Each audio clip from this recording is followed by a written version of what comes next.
साल 2006, जगह नोएडा। नोएडा का निठारी गांव। वहाँ पर एक लड़की जिसका नाम पायल था, वो रिक्शे से नोएडा के निठारी गांव पहुँचती है और वहाँ पर वो कोठी नंबर D5 पर पहुँचती है। वहाँ पहुँचने के बाद वो उस रिक्शा चालक को बोलती है कि वो कोठी में अंदर जा रही है और अभी तुम्हारे पैसे मैं जब अंदर से बाहर आ जाऊंगी तब दूंगी। रिक्शे वाला बोलता है कि नहीं मैडम, मुझे कहीं जाना है, परंतु वो लड़की उसको बोलती है कि मैं आकर ही तुम्हारे पैसे दे पाऊंगी। वो कोठी के अंदर चली जाती है। रिक्शे वाला उसका बाहर वेट कर रहा होता है। जब उसे काफ़ी देर हो जाती है तो रिक्शे वाला सोचने लगता है कि काफ़ी देर हो गई, लड़की अभी तक बाहर नहीं आई है। वो कोठी के गेट पर पहुंचता है और गेट के बाहर जो नौकर बैठा हुआ था उससे पूछता है कि आधा घंटा पहले अभी एक लड़की अंदर गई थी, वो अभी तक बाहर क्यों नहीं आई, मुझे उससे पैसे लेने हैं। तो जो नौकर था वो बताता है कि वो लड़की तो यहाँ से चली गई है, परंतु रिक्शे वाला इस बात को मानने को तैयार नहीं था, क्योंकि वो पूरे आधे घंटे से वहीं बैठा है। जब से वो लड़की अंदर गई है तब से वो वहीं बैठा है और उसने उसे बाहर जाते हुए नहीं देखा। वो इस बात को अपने मन में रखकर वहाँ से चला जाता है, परंतु 2 दिन बाद नोएडा के एक थाने में एक पायल नाम की लड़की की गुमशुदगी की रिपोर्ट दर्ज होती है। पुलिस इस मामले में छानबीन करती है।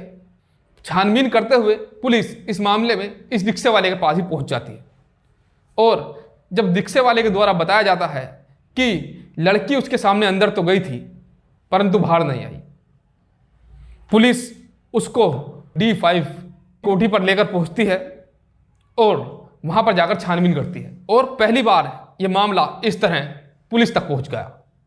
इससे पहले निठारी से 1 दर्जन से ज्यादा बच्चे, लड़कियां गायब हो चुके थे। ऐसे में पुलिस शिद्दत से इस केस की जांच में जुट गई थी। इस बीच पुलिस को जानकारी मिली कि पायल के पास एक मोबाइल फोन था जो घटना के बाद से स्विच ऑफ आ रहा था। पुलिस ने उस नंबर की कॉल डिटेल निकलवाई तो मुंबई से लेकर तमाम जगहों के नंबर मिले। फिर उन नंबरों की जांच की गई जिसमें कुछ अहम सुराग मिले, जिसके आधार पर पुलिस ने कोठी पर छापा मारा। तो कोठी के नर पिशाच का काला सच सबके सामने आया। नमस्कार, सत श्री अकाल, मैं राजकुमार। आज की जो मैं आपको कहानी सुनाने जा रहा हूं, यह उन नर पिशाचों की कहानी है जो 2006 में नोएडा में घटी। इन नर पिशाचों ने न जाने कितने बच्चों को, कितनी लड़कियों को मौत के घाट उतार दिया।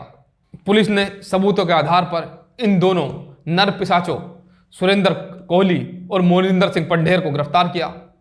पुलिस ने जब इन दोनों से सख्ती से पूछताछ की तो उन्होंने पायल की रेप के बाद हत्या कर लाश कोठी के बराबर के नाले में फेंकने की बात कबूल की। इस बीच दोनों की निशानदेही पर दिसंबर 2006 को नोएडा पुलिस ने नाले से बड़ी संख्या में मानव कंकाल बरामद किए। बताया गया मोनिंदर और सुरेंद्र पर कोठी पर लड़कियों को किसी बहाने से ये बुलाते थे और रेप के बाद हत्या करके उनकी लाश काटकर नाले में फेंक देते थे। लोगों का तो ये भी कहना था कि पंढेर की कोठी से मानव अंगों का व्यापार होता था। वे बच्चों को मारकर उनके अंग निकाल लेते थे जिससे विदेशों में बेचा जाता था। इतना ही नहीं, हत्या के बाद भी अंगों को पकाकर खाने का भी आरोप उन पर लगा। वैसे सुरेंद्र कोहली जो था वो उत्तराखंड के अल्मोड़ा के एक गांव का रहने वाला था। वह 2000 में वह दिल्ली आ गया था। दिल्ली में कोहली एक ब्रिगेडियर के घर पर खाना बनाने का काम करता था। बताते हैं कि वह काफ़ी स्वादिष्ट खाना बनाता था। 2003 में सुरेंद्र कोहली मोनिंदर के संपर्क में आ गया। उसके कहने पर नोएडा सेक्टर 31 के D5 कोठी में काम करने लगा। फिर साल 2004 में पंढेर का परिवार पंजाब चला गया। इसके बाद वह और कोहली साथ में कोठी में रहने लगे थे। पंढेर की कोठी में अक्सर कॉल गर्ल आया करती थी। इस दौरान वह कोठी के गेट पर नजर रखता था। इस दौरान कोहली धीरे धीरे नेक्रोफिलिया नामक मानसिक बीमारी से भी ग्रस्त हो गया था। मेडिकल परीक्षण में भी इस बात की पुष्टि हुई थी कि सुरेंद्र कोहली नपुंसक है। उसकी शादी भी हुई, लेकिन नपुंसक होने की वजह से वह अपनी बीवी को घर पर छोड़कर बाहर रहता था। वह पास के एक मेडिकल स्टोर से यौन उत्तेजना वाली दवाइयां खरीदता था। उनका सेवन करने के बाद वह इतना मधांध हो जाता था कि लड़के लड़कियों में उसे कोई फर्क नहीं रह पाता था। घर के पास से गुजर रहे छोटे बच्चों को किसी न किसी बहाने बुलाकर जबरन कपड़े निकालने पर जब उसे पता चलता था कि वह लड़का है, तब वह आग बबूला हो जाता था और पोल खुलने की डर से लड़कों को मारकर सब के टुकड़े कर कर रात होते ही धड़ को कोठी के पीछे या किसी अन्य जगह हिस्से के सामान को नाले में बहा देता था। साथ ही लड़कियों की हत्या के बाद सेक्स करता था। पुलिस ने मोनिंदर और सुरेंद्र के खिलाफ रेप और हत्या के कुल 19 मामले दर्ज किए थे। निठारी केस में सीबीआई ने सुरेंद्र कोहली को हत्या, अपहरण, रेप और सबूत मिटाने के केस में आरोपी बनाया था, जबकि मोनिंदर को मानव तस्करी का भी आरोपी बनाया गया था। सीबीआई ने 46 गवाहों को पेश किया, उनके बयान दर्ज कराए। 8 फरवरी 2007 को इस केस में कार्रवाई को आगे बढ़ाते हुए सुरेंद्र कोहली और पंडेर को 14 दिन की सीबीआई हिरासत में भेजा गया। इसके बाद मई 2007 को सीबीआई ने पंडेर को अपनी चार्जशीट में अपहरण, दुष्कर्म और हत्या के मामले में आरोप मुक्त कर दिया।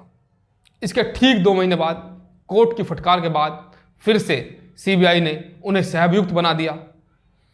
13 फरवरी 2009 को सीबीआई कोर्ट ने पंडेर और कोहली को 15 वर्षीय किशोरी के अपहरण, दुष्कर्म और हत्या के मामले में दोषी करार देते हुए फांसी की सजा सुनाई। ये पहली बार था जब इन दोनों आरोपियों को मामले में फांसी की सजा मिली थी। इसके बाद 3 सितंबर 2014 को कोहली के खिलाफ कोर्ट ने मौत का वारंट जारी किया। वहीं 4 सितंबर 2014 को कोहली को फांसी देने के लिए मेरठ जेल ले जाया गया। 12 सितंबर 2014 का दिन ये वो दिन था जो इन दोनों के लिए फांसी के लिए आखिरी रात थी। उसी रात वकीलों के एक समूह ने डेथ पेनल्टी लिटिगेशन ग्रुप्स ने कोहली को मृत्युदंड देने पर पुनर्विचार याचिका दायर की। इस याचिका के बाद सुप्रीम कोर्ट ने मामले को इलाहाबाद हाई कोर्ट भेजा। 12 सितंबर 2014 को ही सुप्रीम कोर्ट ने सुरेंद्र कोहली को फांसी की सजा पर 29 अक्टूबर तक के लिए रोक लगा दी। 28 अक्टूबर 2014 को सुरेंद्र कोहली की फांसी की सजा पर सुप्रीम कोर्ट ने पुनर्विचार याचिका को खारिज कर दिया। दोनों की दया याचिका को राष्ट्रपति द्वारा रद्द कर दिया गया। मुख्य न्यायाधीश DY चंद्रचूड़ और न्यायमूर्ति PKS बघेल ने कोहली की मौत की सजा के क्रियान्वयन पर रोक लगाते हुए कहा कि उसकी दया याचिका पर निर्णय लेने में अत्यधिक देरी को देखते हुए यह असंवैधानिक होगा। वहीं 16 अक्टूबर 2023 को सुनाए गए फैसले में इलाहाबाद हाई कोर्ट ने सुरेंद्र कोहली को 12 केसों जबकि मोनिंदर सिंह पंडेर को 2 मामलों में दोषमुक्त कर दिया। 12 साल में लगी 132 तारीखें सुरेंद्र कोहली और मोनिंदर पंडेर ने फांसी की सजा के खिलाफ साल 2010 से अपीलें दाखिल कर रहे थे।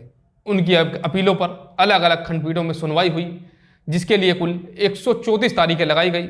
हालांकि विभिन्न कारणों के चलते हुए एक भी अपील पर फैसला नहीं सुनाया गया। पीड़ितों को इंसाफ का इंतजार। अब दोनों आरोपियों को बरी किए जाने के बाद ये सवाल उठता है कि इन 19 हत्याओं का आरोपी कौन है। साथ ही हाईकोर्ट के इस फैसले के बाद इंसाफ के इंतजार में बैठे उन बच्चों के माता पिता अपनी उम्मीद खो चुके हैं। एक अखबार की खबर के अनुसार जैसे ही इस केस के आरोपियों को बरी किए जाने की खबरें सामने आई, उस समय नोएडा में इस हत्याकांड में मारे गए एक बच्चे के पिता ने पंडेर के बंगले के बाहर एक जोड़ की एक ईंट फेंकी।